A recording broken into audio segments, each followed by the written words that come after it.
আসসালামু আলাইকুম আমার প্রিয় শিক্ষার্থীবৃন্দ, তোমরা শুনতে পাচ্ছ কিনা? আশা করি তোমরা শুনতে পাচ্ছ।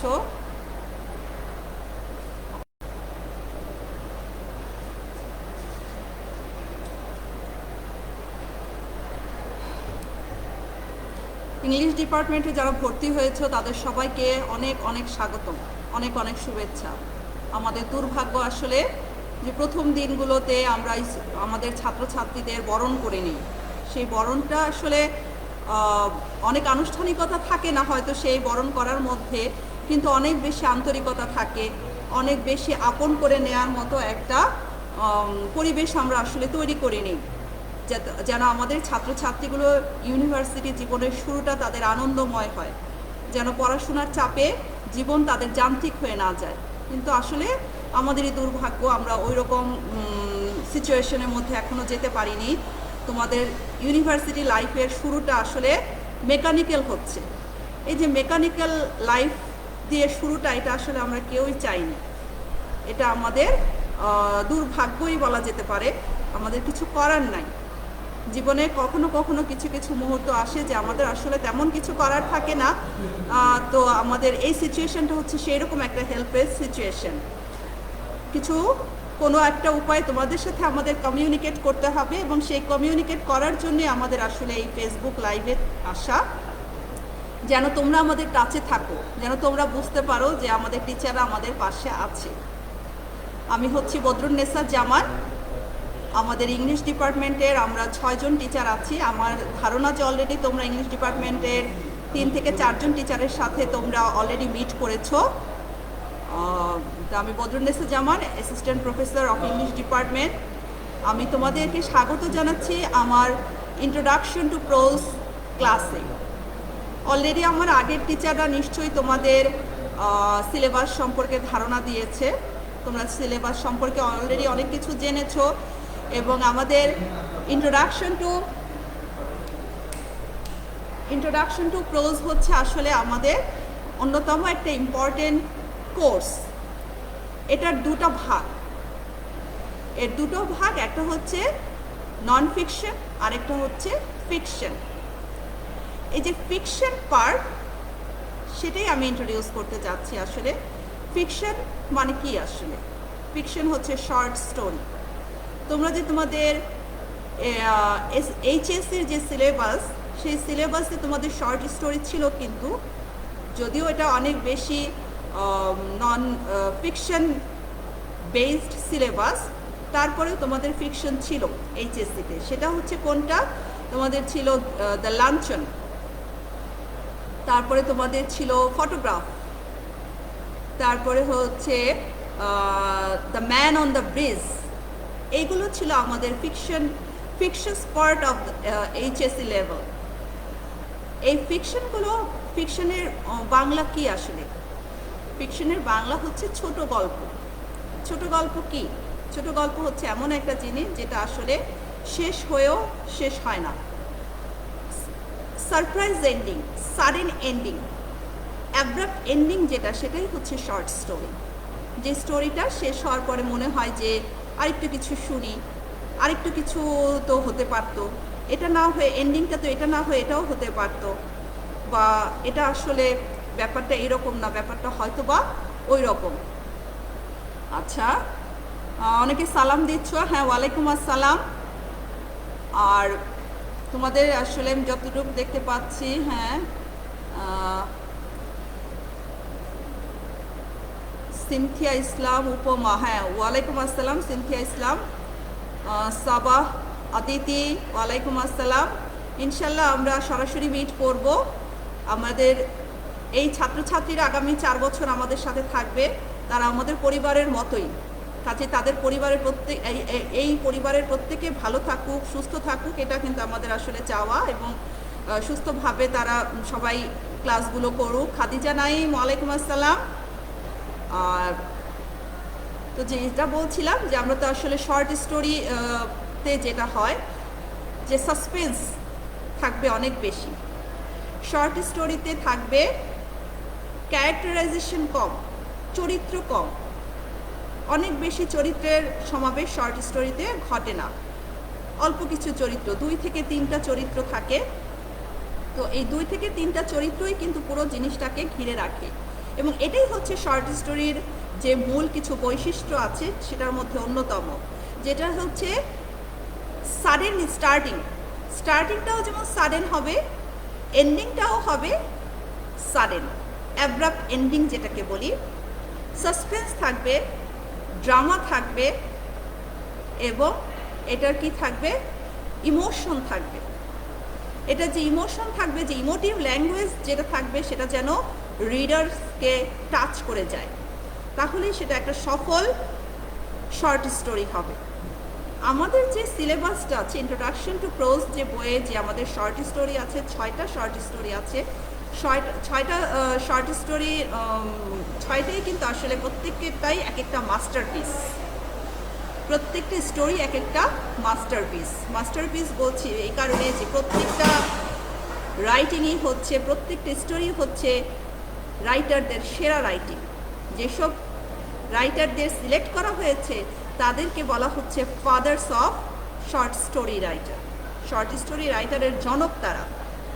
যেমন আমি প্রথমেই যে গল্পটা বেছে নিয়েছি তোমাদের জন্য, সেটা হচ্ছে গিফট অফ দ্য মেজয়। এই গিফট অফ দ্য মেজয় হচ্ছে ও হেনরির একটা মাস্টারপিস। ও হেনরি হচ্ছে আসলে পেইন নেম, মানে তার আসল নেম না, ছদ্মনাম। ওয়ালাইকুম আসসালাম Radia Sultana. Pain name, PEN, pain name হচ্ছে তার ছদ্মনাম। তার আসল নাম হচ্ছে উইলিয়াম সিডনি পোর্টার। আসল নামটাই মনে রাখতে হবে কিন্তু, হ্যাঁ, কারণ বেশিরভাগ সময় তোমাদের যে শর্ট কোশ্চেন থাকে সেখানে বলা হয় যে what is the real name of O Henry. O হেনরির রিয়েল নাম কি, সেটা হচ্ছে উইলিয়াম সিডনি পোর্টার। মনে থাকবে? ইনশাল্লাহ মনে থাকবে। সামিয়া মিম, ওয়ালাইকুম আসসালাম। তো এই যে ও হেনরি যে তার নামটা চেঞ্জ করেছে, পেন নেম নিয়েছে, উইলিয়াম সিডনি পোর্টার যে তার নামটাকে চেঞ্জ করেছে, তার পেছনে কিন্তু একটা রিজন আছে। রিজনটা একটু বলি। আমরা গল্পটা কিন্তু আমাদের খুব ইন্টারেস্টিং একটা গল্প, গিফট অফ দ্য মেজাই। এটা হচ্ছে, আমি বলেছি আগেই, এটা একটা মাস্টারপিস, প্রায় 2631 ওয়ার্ডসের একটা মাস্টারপিস এই গিফট অফ দ্য মেজাই। এটার মধ্যে যেমন দুটো প্যারালাল স্টোরি কিন্তু কাজ করছে, সেটা নিয়ে আমি পরে কথা বলছি। আগে আমি একটু উইলিয়াম সিডনি পোর্টারকে নিয়ে কথা বলি, যিনি হচ্ছে, যাকে বলা হচ্ছে ছোট গল্পের জনক বলা হচ্ছে, যাকে বলা হচ্ছে গিফট অফ দ্য মেজাই যদি না থাকতো তাহলে ইংলিশ লিটারেচার অনেকখানি বঞ্চিত হতো। ইংলিশ লিটারেচারকে সমৃদ্ধ করার জন্য ও হেনরির এই গল্পটা অনেক বেশি ভূমিকা রাখছে। আচ্ছা, আমি বলছিলাম যে উইলিয়াম সিডনি পোর্টার কেন তার নামটা ও হেনরি রেখেছে, তার পেছনের গল্পটা একটু জানা দরকার।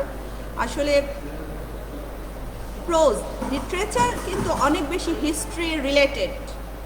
লিটারেচার পড়তে হলে, লিটারেচারকে ভালো করে জানতে হলে, তার ভেতরে ঢুকতে হলে আমাদের হিস্ট্রিটাও জানতে হবে। History and literatures are parallel are symbolic. এরা যদি পাশাপাশি আমরা যদি দুটো জিনিস না জানি তাহলে কিন্তু আমাদের জানাটা আসলে কমপ্লিট হয় না। উইলিয়াম সিডনি পোর্টার হচ্ছেন একজন আমেরিকান, নর্থ আমেরিকান। তো পোর্টারের বাবা ছিলেন একজন ডক্টর। পোর্টারের বাবা ছিলেন, আমি জাস্ট একটু সামারি বলছি, এটা নিয়ে পরে আমরা ডিটেলস আরও আলোচনা করব। তো পোর্টার এক সময় তাদের পুরো ফ্যামিলি হচ্ছে দুর্ভাগ্যবশত টিউবারকিউলিসিস নামে এক রোগে আক্রান্ত। আমরা যেটা বাংলা এখন আমাদের বলা হয় ক্ষয়রোগ বা যক্ষ্মা। তার বাবা মারা গিয়েছেন এই টিউবারকিউলিসিসে, তার মা, তার পোর্টার নিজে ঠিক টিউবারকিউলিসিসে মারা যাননি, তার মৃত্যু হয়েছিল একবার, কখনো বলা হচ্ছে লিভার সিরোসিস, আবার তার ওয়াইফ দাবি করেছে পরবর্তীতে তার ডায়াবেটিস পেশেন্ট ছিল। তো যাই হোক, তার মেয়ে হেনরির মেয়ে ছিল মার্গারেট, তার টিউবারকিউলিসিস পেশেন্ট ছিল সে। তার মানে পুরো ফ্যামিলিটাই হচ্ছে তারা আসলে টিউবারকিউলিসিস দ্বারা অনেক বেশি বিপর্যস্ত। তো এই পোর্টারের পোর্টার যখন 3 বছর বয়স তখন কিন্তু তার মা মারা যায়। 3 বছর বয়সে সে মাতৃহারা হয়। তার বাবা তাকে মানুষ করতো। তার বাবা ছিল ডক্টর এবং ইনভেন্টরও বটে। বেশ কিছু জিনিস সে আবিষ্কার করেছে। কিন্তু একই সাথে সে ছিল অ্যালকোহলিক। এবং তারও টিউবারকিউলোসিস হয়েছিল এবং সে বেশ অল্প বয়সেই মারা যায়। তো পোর্টার একই সাথে ছিল পড়াশোনা শেষ করে মোটামুটি করে সে একই সাথে ছিল জার্নালিস্ট। ক্যারিয়ারের শুরুতে সে ছিল জার্নালিস্ট, আবার সে ব্যাংকার ছিল, ব্যাংকের একজন জুনিয়র একজন কর্মকর্তা ছিল। তো তার লাইফের এটা ছিল ড্রব্যাকসটা ছিল যে তার তো আর্থিক অনটন সবসময় লেগেই ছিল। তার বাবা যেহেতু অল্প বয়সে মা মারা গেছে, বাবা মারা গেছে, তার তেমন কোনো শেল্টার ছিল না। তো ব্যাংকে চাকরি করার সময় তার একবার মনে হলো যে সে একটা প্রেস দিবে, যেহেতু সে লেখালেখির সাথে জড়িত এবং ভালোই সে লিখত, প্রেস দিবে, কিন্তু তার তো টাকা ছিল না। যেহেতু সে ক্যাশ সেকশনে ছিল, সে বেশ ভালো পরিমাণ টাকা ওখান থেকে সে সরিয়ে ফেলে। সে ভেবেছিল কোনো এক সময় হয়তো সে টাকাটা ফেরত দিতে পারবে, কিন্তু সে আসলে টাকাটা ফেরত দিতে পারেনি। একটা সময় সে দেখা যাচ্ছে ওখান থেকে পালিয়ে যায়, এই ফেস না করেই। তার নামে তখন কেস হয়ে যায়। এই কেসটাকে সে ফেস না করে পালিয়ে যায়, কিন্তু পালিয়ে যেয়ে সে বেশি দিন থাকতে পারে না। এই কারণে তার ওয়াইফ আবার খুব অসুস্থ। তার ওয়াইফকে দেখার জন্য সে আবার আসে এবং তখনই তাকে সে আত্মসমর্পণ করে এবং তার 5 বছরের জেল হয়।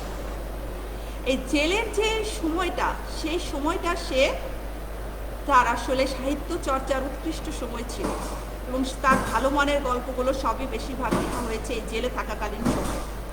সে প্রায় মোট 600 স্টোরি সে লিখেছিল। এই 600 স্টোরির মধ্যে বেশ কিছু আছে তার মাস্টারপিস। প্রায় 10 থেকে 12টা স্টোরি আছে তার মাস্টারপিস এই 600 স্টোরির মধ্যে। তো জেল থেকে তার খুব ভালো আচরণের জন্য 3 বছর পরে তাকে জেল থেকে ছেড়ে দেওয়া হয়। তো যখন সে জেল থেকে ছাড়া পায়, তার তখন মনে হয় যে আমি তো যদি এই গল্পগুলো ছাপাই এবং উইলিয়াম সিডনি পোর্টার নাম দিয়ে যদি আমি এই গল্পগুলি ছাপাই, তাহলে হয়তো বা কেউ সেটা পড়বে না, কারণ আমি হচ্ছে একজন জেলখাটা আসামি। আমার সাহিত্যিক গুণাগুণ কেউ বিচার করবে না, সবাই ভাববে আমি একজন ক্রিমিনাল, আমি যেহেতু ক্রাইম করেছি, আমি টাকা পয়সা নিয়ে ঝামেলা এবং তার জন্য সেটা প্রমাণিত হয়েছে এবং জেল খেটেছি, আমাকে সবাই ঘৃণা করবে এবং ঘৃণার চোখে দেখে আমার লেখাগুলি কেউ পড়বে না। আমার যে সাহিত্যিক যে আরেকটা চরিত্র আছে, আরেকটা যে আমার ক্যারেক্টারাইজেশন আছে, সেই জিনিসটা আসলে অজানা থেকে যাবে। তখন সে তার নামটাকে চেঞ্জ করে পেন নেম নেয় ও হেনরি। আশা করি তোমরা বুঝতে পারছো যে কেন তার নামটা সে চেঞ্জ করেছিল। অনেক রাইটারই আসলে তার বিখ্যাত রাইটাররা আগের দিনে এটা হতো, এখনও একটু নাম চেঞ্জ করে কেউ, কিন্তু নিজেকে হাইড করার জন্য প্রথম দিকে তারা নামটাকে চেঞ্জ করে ফেলে। এই নামটাকে বলা হয় পেন নেম। তাহলে ও হেনরির রিয়েল নেম হচ্ছে উইলিয়াম সিডনি পোর্টার এবং ও হেনরি হচ্ছে তার পেন নেম, এটা মনে রেখো। তো উইলিয়াম সিডনি পোর্টারকে নিয়ে আমরা আরও অনেক আলোচনা করব ভবিষ্যতে। আমি আমার যে গল্প দ্য গিফট অফ দ্য মেসাই, সেটা নিয়ে একটু কথা বলি আজকে ফার্স্ট ক্লাস যেহেতু। গিফট অফ দ্য মেসাই মানে হচ্ছে কি বিজ্ঞজন, জ্ঞানীদের উপহার, জ্ঞানীর উপহার বা বিজ্ঞজনের উপহার বাংলা করলে হচ্ছে এরকম। এই গল্পটা আসলে আমেরিকান লাইফকে প্রেজেন্ট করে। আমেরিকান লাইফকে প্রেজেন্ট করা মানে কি, আমেরিকান যে লাইফস্টাইল, আসলে তার যে 600 গল্প সে লিখেছে বেশিরভাগই হচ্ছে রিপ্রেজেন্টেশন অফ আমেরিকান লাইফ, সবই হচ্ছে আমেরিকান লাইফকে প্রেজেন্ট করেই কিন্তু গল্প। বিশেষ করে মিডল ক্লাসকে সে প্রেজেন্ট করতে পেরেছে এই কারণে যে সে মিডল ক্লাসটাকে সে নিজেই মিডল ক্লাসের অধিবাসী ছিল এবং নিজেই সে এই মিডল ক্লাসটাকে রিপ্রেজেন্ট করে, যার কারণে তাদের ইমোশন, তাদের আনন্দ, দুঃখ, বেদনা সবই সে খুব ভালো করে বুঝতে পারে এবং সেই তার বোঝার প্রতিফলনটাই, রিফ্লেকশনকে আমরা তার রাইটিংয়ে পাই। এই যে গিফট অফ দ্য মেসাই গল্পটার একটা বিবলিক্যাল এলিউশন আছে, আমরা সেটা নিয়ে পরে কথা বলছি। আগে বলি যে এটা হচ্ছে একটা কাপল মানে হচ্ছে একটা হাজব্যান্ড এবং ওয়াইফ যারা খুবই ইয়াং, তরুণ একটা হাজব্যান্ড এবং ওয়াইফের গল্প, যে গল্পের মধ্যে যেটাকে বলা হয় this is the story of love, passion and sacrifice. Sacrifice ছাড়া যে আসলে কখনো জীবন কখনো পরিপূর্ণ হয় না, স্যাক্রিফাইস ছাড়া যে আসলে কখনো লাইফের যে আসল আনন্দ, আসল যে ভালোবাসা প্রকাশ পায় না, সেটা আসলে রাইটার এই গল্পের মাধ্যমে দেখাতে চেয়েছে।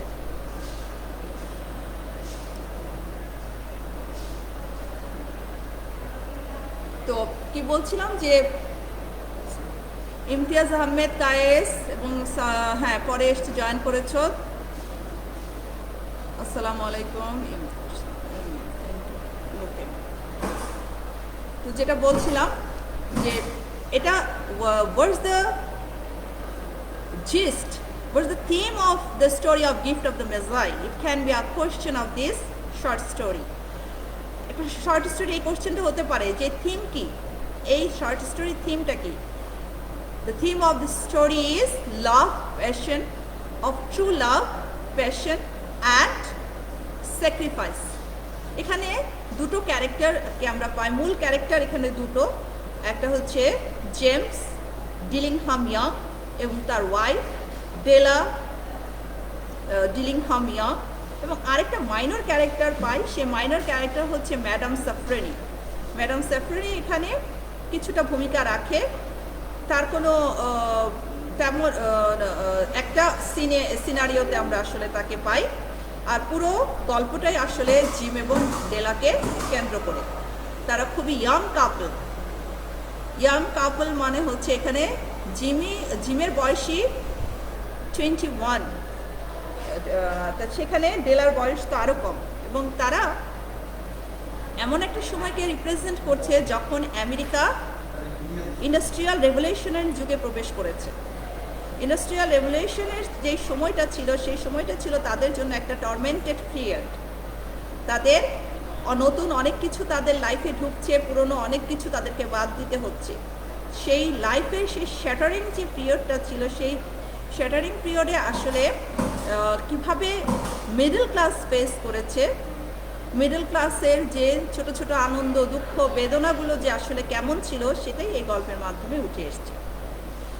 তো আমরা একটু দেখি অথার্স ডিটেলটা, আমরা একটু আলোচনা করেছি আমি কিছুটা, তারপরেও আবার আমি একটু তোমাদের স্ক্রিনটা শেয়ার করছি। দেখো, উইলিয়াম সিডনি পোর্টার, যার জন্ম হয়েছে 11 সেপ্টেম্বর 1862।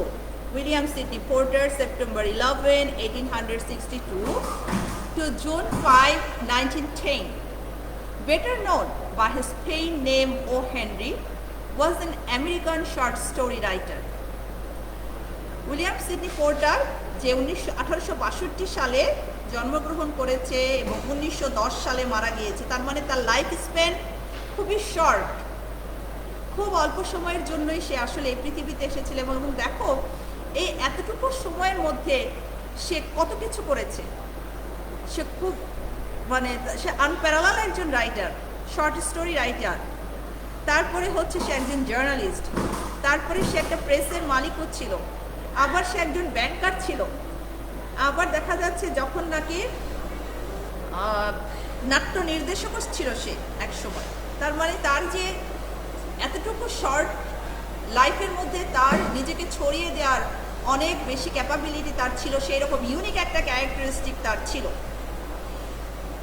যে as an American short story writer সে তো আমেরিকার যে কান্ট্রিটাকে সে রিপ্রেজেন্ট করেছে, আমেরিকান লাইফ স্টাইলটাকে সে রিপ্রেজেন্ট করেছে, এবং আমেরিকান লাইফ স্টাইল রিপ্রেজেন্ট করতে যেয়ে সে চুজ করেছে আসলে মিডল ক্লাসকে, আপার ক্লাসকে। সে কোথাও কোথাও তার কিছু কিছু গল্পে আমরা পাই, কিন্তু most of the time he represented the middle class. Porter used a number of pen names. Porter বেশ কিছু পেন নেম ইউজ করেছে। তার যে শুধু ও হেনরি তার একমাত্র ছদ্মনাম ছিল তা কিন্তু না। Nevertheless, the name O. Henry or Oliver Henry seemed to garner the most attention from editors and the public. and was used exclusively by Porter for his writing. Porter's work include The Gift of the Magi, The Duplicity of Hargreaves, and The Ransom of Red Chief. আচ্ছা, বলা হয়েছে যে সে তো অনেকগুলো pen name use করেছে, ছদ্মনাম সে use করেছে, অনেক কিছু। যে সে যখন ব্যাংকে চাকরি করতো সেই সময় সে কিছু লেখালেখি করেছে, তখনও সে এক ধরনের ছদ্মনাম ইউজ করেছে, এই কারণে যে সে একটা ব্যাংকার। এখন হয়তো বা তার অথরিটি পছন্দ নাও করতে পারে তার এই লেখালেখি, তখন সে এক ধরনের ছদ্মনাম ইউজ করেছে। আবার যখন নাকি সে জেলখানা থেকে বের হয়ে আসলো তখন সে আবার কিছু ছদ্মনাম ইউজ করেছে, পেন নেম।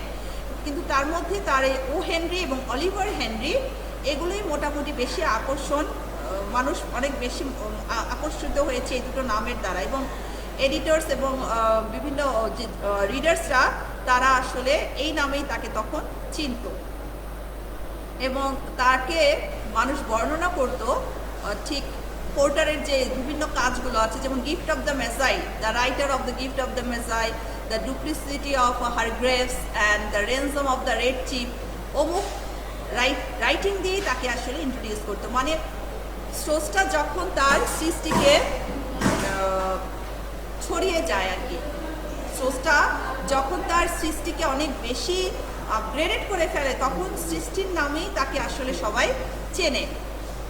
তাহলে তার যে ক্রিয়েশন ছিল সেটা ছিল এত ইউনিক যে একটা সময় তাকে ও হেনরি নামের চাইতেও তাকে বেশি মানুষ চিনত gift of the Magi writer হিসাবে, বা দ্য র্যানসম অফ রেড চিফের রাইটার হিসাবে। এটাই হচ্ছে তার আসলে সাকসেস, তার সাকসেসটা এখানেই ছিল। তো এখানে সিডনির বাবার কথা খুব একটা আসেনি, তার পরিবারের কথা এখানে তেমন আসেনি। তার সে ছিল আসলে তার বাবা মায়ের একমাত্র সন্তান। আমি আগেও বলেছি যে তার মা মাত্র 3 বছর বয়সে মারা যায়। তার মাও ছিল প্রতিভাবান, তার মা কিন্তু যক্ষা রোগে মারা যায়, টিউবারকিউলোসিস যেটাকে বলেছি। এবং তার বাবা তখন অনেক প্রতিভাবান একজন ডাক্তার এবং অনেক ইনভেন্টর, বেশ কিছু জিনিস সে ইনভেন্ট করেছে, সায়েন্টিফিক থিংস। কিন্তু হতাশাগ্রস্ত থেকে, ডিসঅ্যাপয়েন্টমেন্ট থেকে সে কিন্তু অ্যালকোহলিক হয়ে যায়। এই অ্যালকোহলিক হয়ে যাওয়াতে সে কিন্তু খুব অল্প সময়ের মধ্যে যেহেতু তাদের একটা পারিবারিক অসুস্থতা ছিল টিউবারকিউলোসিস, সে এই অসুস্থতা থেকে সে একটা সময় দেখা যাচ্ছে যে খুব অল্প বয়সে মারা যায়। তখন পোর্টারের বয়স 15 বছর, পোর্টারের বয়স তখন 15 বছর। তা এই সময়ের মধ্যে সে তার বাবা মা দুজনকেই হারায়। মোটামুটি আমেরিকা বলেই হয়তোবা সে মোটামুটি পড়াশোনাটা কোনো রকম শেষ করতে পারে। বাংলাদেশ হলে তো এই ছেলের কোনো অস্তিত্বও থাকতো না। 15 বছর বয়সের একটা ছেলে তখন আর সে কী করবে? তো তাদের সিস্টেমটা অন্যরকম ছিল বলে সে কোনো রকমে পড়াশোনা শেষ করে সে তখন ওই ব্যাংকের চাকরিতে সে ক্লার্ক হিসেবে ঢুকতে পেরেছিল।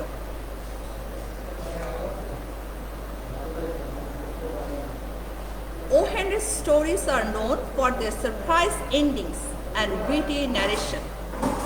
যেটা আমি বলছিলাম যে শর্ট স্টোরির মূল জিনিসটা কি, ছোট গল্পের মূল জিনিসটা হচ্ছে আসলে এর স্টার্টিংটাও হতে হবে একটা সাডেন স্টার্টিং, হঠাৎ করে শুরু হওয়া, এবং এন্ডিংটা হবে একটা সারপ্রাইজ এন্ডিং।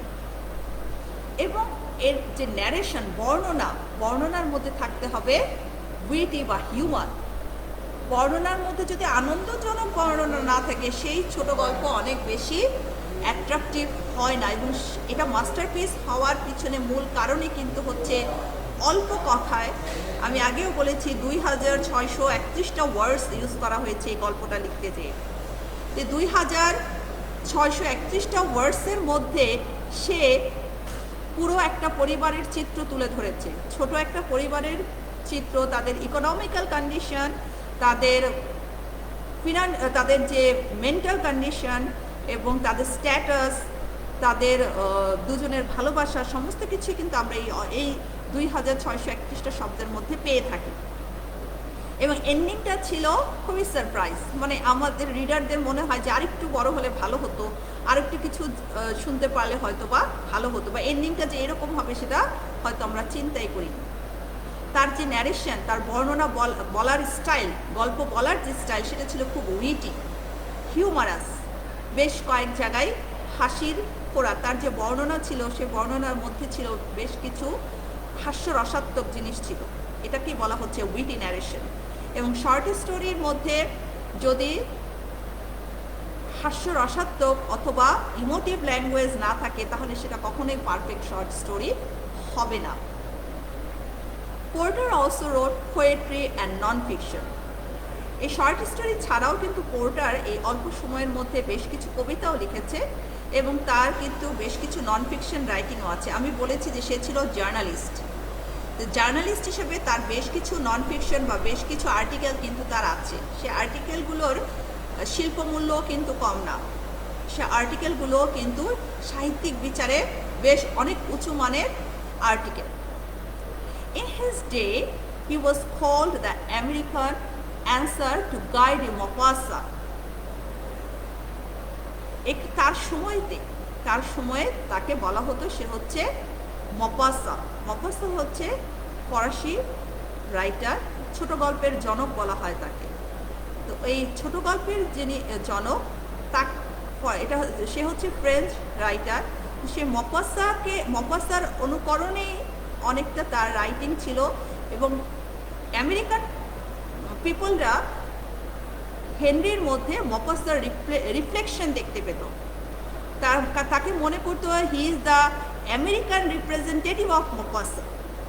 এই কারণে তাকে সবাই আমেরিকান মপাসা বলেই ভাবতে পছন্দ করত। While both authors wrote plot twist endings, O'Henry's stories are considerably more playful and are also known for their witty narration. দুজন রাইটারই, মপাসা এবং ও হেনরি, দুজনেই আসলে তাদের প্লটগুলোতে যে এন্ডিং হতো, সে এন্ডিংয়ে একটা টুইস্ট থাকতো। এই টুইস্ট হচ্ছে আসলে সারপ্রাইজিং টুইস্ট, যেটা রিডার আসলে কল্পনা করেনি যে এন্ডিংটা এরকম হবে। যে রিডার চিন্তা করেছে এটা শেষটা হয়তো এরকম হবে বা এরকম হতে, এরকম এই দিকে যাচ্ছে, মোচড় নিচ্ছে কিন্তু অন্যদিকে, এটাই হচ্ছে টুইস্ট এন্ডিং। কিন্তু আসলে দুজনের মধ্যে ও হেনরির রাইটিংটা ছিল অনেক বেশি নাটকীয়, এবং সেটা এই রাইটিংগুলো অনেক বেশি বিখ্যাত ছিল তার হিউমারাস প্রেজেন্টেশনের জন্য, যেটাকে আমি বারবার বলছি উইটি ন্যারেশন। হিউমারাস প্রেজেন্টেশন বা তার ওয়ে অফ প্রেজেন্টেশন ছিল অনেক বেশি উইটি। এই জন্য তার রাইটিংটা মপাসার রিফ্লেকশন হলেও মপাসা থেকে তার রাইটিংটা আরও অনেক বেশি নাটকীয় ছিল। Most of O. Henry's stories are set in his own time, the early 20th century. ও হেনরি আরেকটা সৌভাগ্যই বলা যেতে পারে যে অনেক রাইটারদের তার মৃত্যুর পরে বিখ্যাত হয়, এবং তার মৃত্যুর পরে তার নাটকগুলো মঞ্চস্থ হয় তার গল্পগুলো নিয়ে। কিন্তু তার যে গল্পগুলো বেশিরভাগ সময় তার সময়ে এগুলো পাবলিশ হয়েছিল, সবগুলি মোটামুটি 20 শতকের প্রথম দিকে, early of the 20th century, 20 শতকের প্রথম দিকেই সব পাবলিশ হয়েছিল। সে দেখে গিয়েছিল তার এই পাবলিসিটি সে দেখে যেতে পেরেছিল। Many take place in New York City and frequently feature characters with blue-collar jobs such as policemen and waitresses. এবং এগুলো বেশিরভাগই আসলে নিউ ইয়র্কে মঞ্চস্থ হয়েছে, এবং এই যে এটার যে ক্যারেক্টারিস্টিকগুলো, যেগুলো ব্লু কলার জবস, যেমন পুলিশম্যান, বেশ কিছু পুলিশ অফিসার, পুলিশ ক্যারেক্টারাইজেশন, ওয়েট্রেসেস, এইসব জবগুলোকে সে কিন্তু তার রাইটিংসে অনেক হাইলাইট করেছে।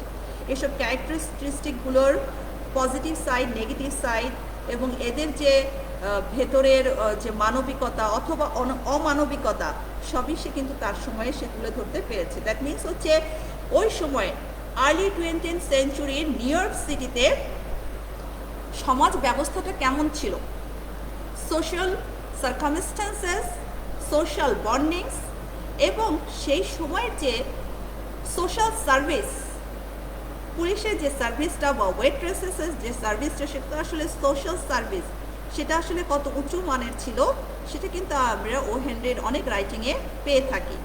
তার মানে একটা সভ্য দেশ একটা সভ্য দেশ তার সভ্যতার শুরুতে, ও হেনরি রাইটিং যখন, তখনও আমেরিকা একদম সুপার পাওয়ার হয়নি।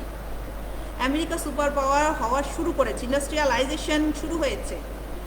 এর আগে সুপার পাওয়ার ছিল ব্রিটেন।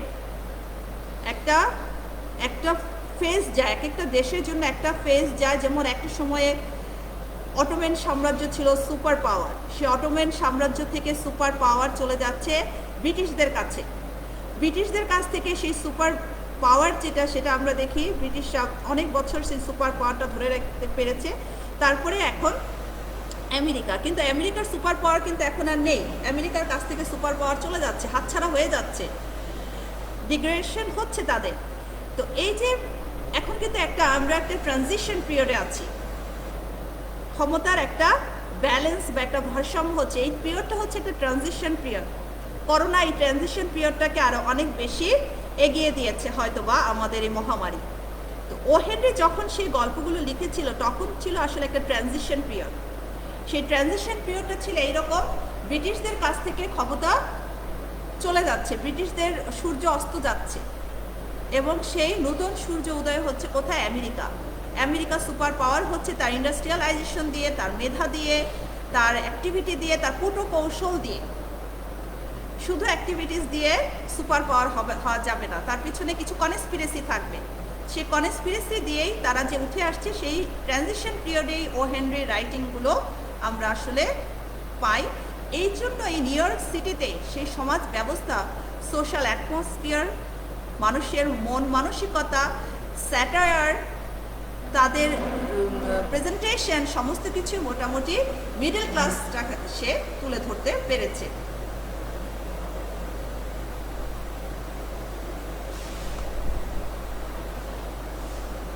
আচ্ছা, এতটুকু দিয়ে আমি আজকে শেষ করছি যে গিফট অফ দ্য মেজাই এটা আসলে কখন পাবলিশিং হয়েছিল সেটা দিয়ে শেষ করছি। The story was originally published on December 10, 1905 in the New York Sunday World as Gift of the Magi. এই স্টোরিটা অরিজিনালি পাবলিশ হয়েছিল 1905 সালের 10 ডিসেম্বর।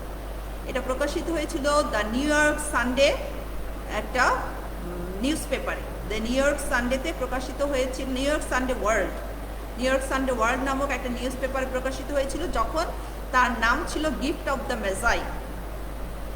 এই গিফটের আগে কিন্তু তখন দাঁত ছিল না।